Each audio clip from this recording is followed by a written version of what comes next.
बिस्मिल्लाहिर्रहमानिर्रहीम students, first 4 questions हमने किए थे जर्नल के हवाले से। इन 4 क्वेश्चंस में जो मेरी पिछली वीडियोस में रिकॉर्ड हुए हैं उनको आप देखिएगा। इसमें अगर कोई मसला है तो आप लोग लाजमी बताएं। आज हम जो है वो अपना अगला क्वेश्चन करने जा रहे हैं जो कि क्वेश्चन नंबर 5 है। तो क्वेश्चन नंबर 5 की जो है वो ट्रांजेक्शन हम लोग देखते हैं। देखिएगा फर्स्ट ट्रांजेक्शन जो है वो यहाँ पे लिखी हुई है जुलाई 1, 2015 की। अच्छा, एक चीज़ मैं आपको बता दूं, अगर किसी स्टूडेंट को जो है वो जर्नल के फॉर्मेट के वाले से मसला है या ये जर्नल का चैप्टर हमने शुरू किया है, इसमें हमने करना क्या था, तो इसके कॉन्सेप्ट्स क्या हैं, तो उसके लिए जो है ना वो आप बेसिक की वीडियोस देखें जो कि 5 इन क्वेश्चन से पहले की बनाई हुई है। क्योंकि जो भी चैप्टर स्टार्ट हो रहा है यहाँ पे उस चैप्टर की जो पहले बेस ओवरऑल डिस्कस हो रही है कि चैप्टर में हमने पढ़ना क्या। तो आपको जो है वो अगर आप बिल्कुल फर्स्ट वीडियो देखने जा रहे हैं तो उसके हवाले से मैं आपको रिकमेंड करूँगा कि आप जो है वो जर्नल की बेसिक वीडियो ज़रूर देखें ताकि आपके जो भी क्वेश्चंस हैं वो वहाँ पे क्लियर हों और उसके बाद जो है वो आप क्वेश्चन की तरफ आएँ और क्वेश्चंस को जो है वो अंडरस्टैंड करें। फिर भी अगर कोई इशू हो, कोई कंसर्न हो आपका, तो आप जो है वो लिख कर बताएँ अपनी कमेंट्स में और इंशाल्लाह ताला उनका आंसर आपको मिलेगा। आ जाएँ ज़रा क्वेश्चन नंबर 5 पर जी। क्वेश्चन 5 में फर्स्ट ट्रांजेक्शन देखें, लिखी हुई जी, Umar started business with cash of ₹74,000। तो यहाँ पर उमर जो है वो बिज़नेस का ऑनर है और उस बिज़नेस में वो 74,000 लेकर आ रहा है। ऑनर के पैसों को हम लोग पहले कई दफ़ा पढ़ चुके हैं, कैपिटल कहते हैं। तो उमर का जो कैपिटल है वो 74,000 से है और ये जो पैसे बिज़नेस में आ रहे होंगे ये किस फॉर्म में आ रहे हैं जी? कैश की फॉर्म में। तो आपने यहाँ पर 2 अकाउंट्स ड्रॉ करने हैं बेसिकली, एक कैश का और दूसरा कैपिटल का। जब बिज़नेस में कैश आएगा तो कैश इंक्रीज़ होगा। कैश जब भी बढ़ता है हमेशा उसको डेबिट करते हैं। कैश बिज़नेस का एसेट होता है। एसेट का रूल बता दिया हुआ है कि जो चीज़ भी बिज़नेस को बेनिफिट देती है वो एसेट है। एसेट में इंक्रीज़ होगी, आपने उसको डेबिट करना है। तो यहाँ पर आप कैश को इंक्रीज़ करोगे और कैपिटल को इंक्रीज़ करोगे। कैपिटल कहते हैं ऑनर के सरमाए को। तो यहाँ पर कैपिटल जब इंक्रीज़ होगा आप उसको क्रेडिट कर रहे होगे। जब अकाउंट ड्रॉ करेंगे तो कैश इंक्रीज़ होने की का मतलब है एसेट इंक्रीज़ हो रहा है और एसेट इंक्रीज़ हो तो डेबिट करते हैं। अमाउंट लिख देंगे इसकी 74,000 से। उसके बाद ऑनर की तरफ से जब भी इन्वेस्टमेंट आएगी बिज़नेस में, बिज़नेस की इन्वेस्टमेंट इंक्रीज़ होगी, सरमाया बढ़ेगा यानी कैपिटल बढ़ेगा। कैपिटल जब भी बढ़ता है, इंक्रीज़ होता है, हमेशा उसको क्रेडिट करते हैं। आप 74,000 से इसको क्रेडिट करोगे।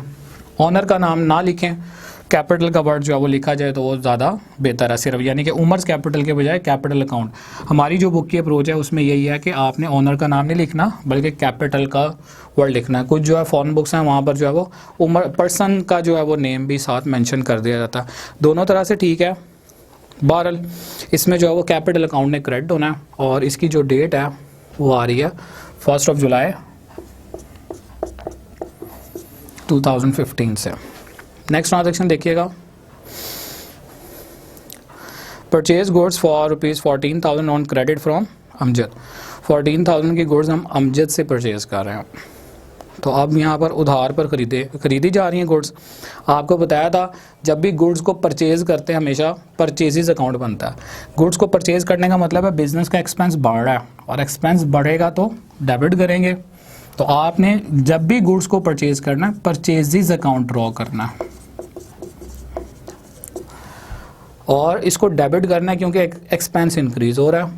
14,000 से ये अमाउंट डेबिट कॉलम में आ जाएगी। और ख़रीदी किससे जा रही हैं? अमजद से और उधार पर। इसका मतलब है चीज़ें खरीदी हैं, अमजद को पैसे नहीं दिए, पैसे देने हैं। और इसके लिए रूल क्या बताया था कि जिनको हमने पैसे देने होते हैं बिज़नेस में उनको हम अकाउंट पेएबल कहते हैं या क्रेडिटर कहते हैं। और अकाउंट पेएबल या क्रेडिटर बिज़नेस की जिम्मेदारी होती है, लाइबिलिटी होती है। तो जब हमने किसी को पैसे देने हैं तो लाजमी बात, उधार किया हुआ पैसे देने हैं तो हमारी जिम्मेदारी बढ़ रही है, लाइबिलिटी इंक्रीज़ होगी तो आप उसको क्रेडिट करोगे। तो पार्टी का नाम है यहाँ पर अमजद। तो अमजद अकाउंट ने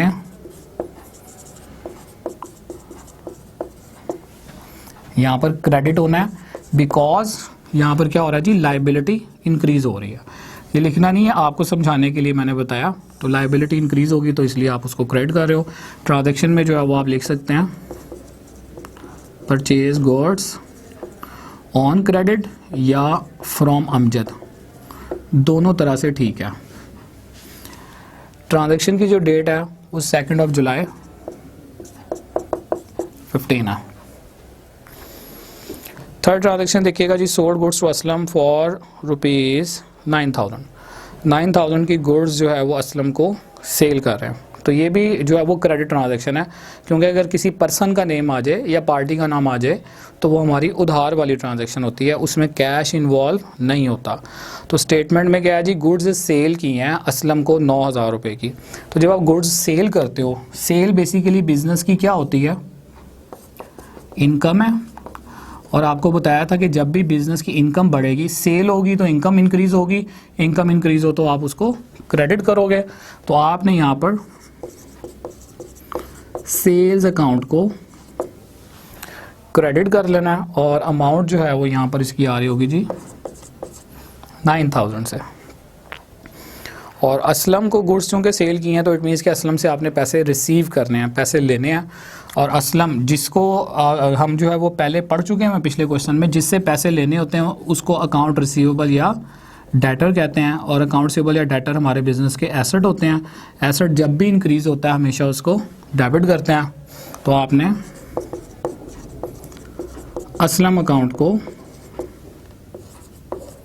9,000 से डेबिट करना है, बिकॉज कि ये आपके अकाउंट रिसीवेबल थे और अकाउंट रिसीवेबल में इंक्रीज़ आ रही है, यानी डेटर्स में इंक्रीज़ आ रही है। डेटर एसेट होते हैं, एसेट बढ़े तो डेबिट करते हैं, इसलिए हमने असलम अकाउंट को डेबिट किया। अमाउंट जो है जी वो 9,000 की है और डेट जो आ रही है वो आ रही है 10 जुलाई 2015 की।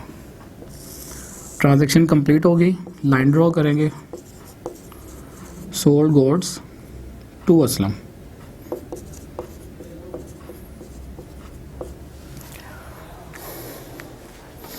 सेकंड लास्ट ट्रांजैक्शन पढ़ने वाली है, समझने वाली है, इसको ज़रा तवज्जो से देखिएगा। इसमें देखिए क्या लिखा हुआ है। 14 जुलाई की ट्रांजैक्शन है। Cash given to Amjad ₹13,800 and receive discount ₹200।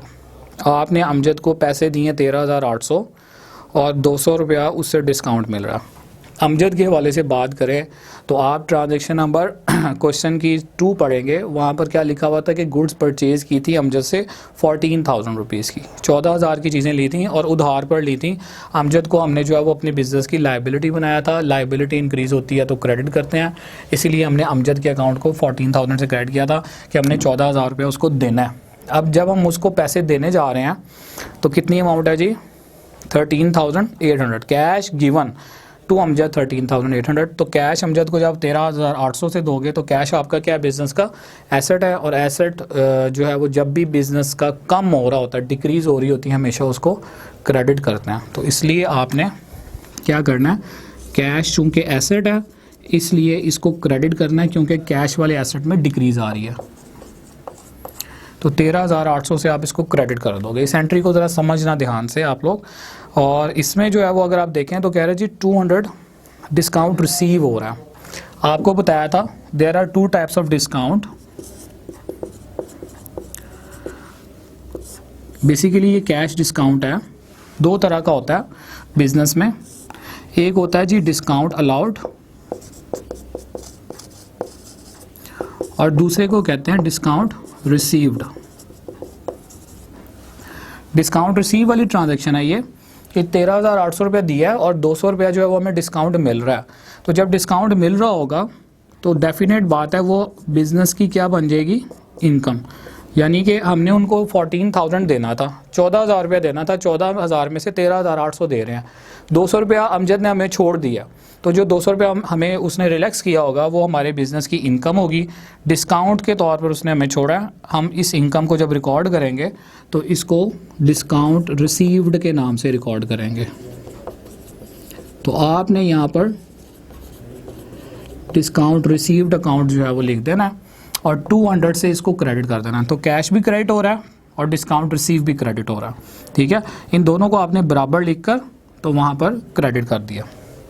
Basically आपको बताया था क्रेडिट ट्रांजैक्शन में आमतौर पे कैश डिस्काउंट आ रहा होता है जब अगर आप टाइमली पेमेंट कर देते हो और टाइम से पहले पेमेंट कर देते हो तो जिस पार्टी को आपने पैसे दिए हैं वो पार्टी आपको कुछ जो है वो पैसे छोड़ देती है, ठीक है। एक उसमें कस्टमर रिटेंशन का भी फैक्टर होता है कि आप जो है वो लॉयल रहें, आपने जो है वो फ्यूचर में भी आप उनसे चीज़ें ख़रीदें। तो उन्होंने क्या किया कि आपने जब उनसे चीज़ें ख़रीदी नहीं, अब अगर आपने उनको पेमेंट कर दिया तो 200 अगर उन्होंने आपको छोड़ा है तो वो डेफिनेटली आप अपनी तरफ से 14,000 ही उनको पे कर रहे थे, लेकिन उन्होंने कहा जी हमें 13,800 रुपया दे दें, 200 रुपया आप रख लें। तो 200 रुपया जो है वो हमारे लिए डिस्काउंट रिसीव है, डिस्काउंट रिसीव हमारी इनकम होती है, इनकम इंक्रीज़ हो तो क्रेडिट करते हैं, इसलिए क्रेडिट किया। अब बेसिकली देखा जाए तो ये पैसे हमने दिए किसको हैं, अमजद को है, और अमजद जो है वो हमारे बिज़नेस की लाइबिलिटी था, जिम्मेदारी था। लाइबिलिटी जब भी इंक्रीज़ होती है हमेशा क्रेडिट करते हैं, यानी जब हमने पैसे देने होते हैं हमारी लाइबिलिटी बढ़ जाती है, और जब हम पैसे दे देते हैं, कैश हमने जिस पार्टी का पे करना था वो अदा कर देते हैं, तो लाइबिलिटी में डिक्रीज़ आ जाती है। और लाइबिलिटी जब भी कम होती है हमेशा उसको डेबिट करते हैं। तो आपने अमजद अकाउंट को डेबिट कर देना बिकॉज ऑफ के लाइबिलिटी में डिक्रीज़ आ रही है। तो 14,000 से इसको डेबिट करें क्योंकि आपने 14,000 एक लिहाज से उनके दे दिए हैं, दिए आपने 14,000 थे, उन्होंने 200 रुपये आपको छोड़ा है। आप जब अपने अकाउंट में अमजद को लिखेंगे तो अमजद को टोटल 14,000 से ही लिखेंगे, फ्यूचर में अब उनके साथ कोई लेना देना नहीं है क्योंकि टोटल सेटलमेंट हो रही है, डेबिट साइड और क्रेडिट साइड आपस में इक्वल आ रही है। ये क्रेडिट को अगर हम देखें तो क्रेडिट और क्रेडिट आपस में ऐड होते हैं, तो ये 14,000 से ये अमाउंट क्रेडिट हो रही है। ये एंट्री कंपाउंड एंट्री है। कंपाउंड एंट्री क्या, और ये वाली एंट्रीज जो हैं ये सिंपल एंट्रीज हैं। सिंपल और कंपाउंड का जो डिफरेंस है वो थ्योरी में आपको बताऊंगा आगे चल के डिटेल से। फिलहाल यही समझ लें कि वो एंट्री जिसमें एक अमाउंट डेबिट की हो और एक अमाउंट क्रेडिट की हो उसको कहते हैं सिंपल एंट्री, और वो एंट्री जिसमें जो है वो एक से ज़्यादा अकाउंट्स क्रेडिट हो रहे हों या एक से ज़्यादा अकाउंट डेबिट हो रहे हों उसको हम कहते हैं कंपाउंड एंट्री। पिछले क्वेश्चन की जो फर्स्ट ट्रांजैक्शन थी वो भी कंपाउंड एंट्री थी। तो जब ट्रांजैक्शन कंप्लीट होगी यहाँ पर आप लिखेंगे paid cash and received discount. Narration आपको बताया था कोई भी हो सकती है, बस वो एंट्री से रिलेटेड होनी चाहिए। आप अपनी वर्ड्स में जो नरेशन को लिख सकते हो। ये जो ट्रांजैक्शन थी ये थी 14 जुलाई की 2015। इस क्वेश्चन की जो लास्ट ट्रांजैक्शन है देखिएगा, इसमें लिखा हुआ receive cash from Aslam 8800 in full settlement of account. ये फुल सेटलमेंट के वर्ड को अंडरलाइन करें और इस बात को ज़रा समझें कि इस ट्रांजैक्शन में कहा क्या हुआ है। पहले तो आप इस ट्रांजैक्शन के लिंक को देखेंगे, ऊपर ट्रांजैक्शन नंबर 3 जो है जिसमें जो लिखा हुआ था असलम को गुड्स सेल की है 9,000 रुपये की। अब लास्ट ट्रांजैक्शन में कह रहा है जी असलम से 8,800 रुपया मिल रहा है। हमने थर्ड ट्रांजैक्शन रिकॉर्ड की थी, असलम को हमने अपना डेटर बनाया था यानी अकाउंट सेवर बनाया था और हमने असलम से 9,000 रुपया लेना था। अब हमें उससे कैश जो रिसीव हो रहा है वो 8,800 रुपया हो रहा है। तो जब कैश हमें अपने कस्टमर से मिलेगा तो कैश अकाउंट जो है वो इंक्रीज़ हो जाएगा। कैश क्या होता है बिज़नेस का,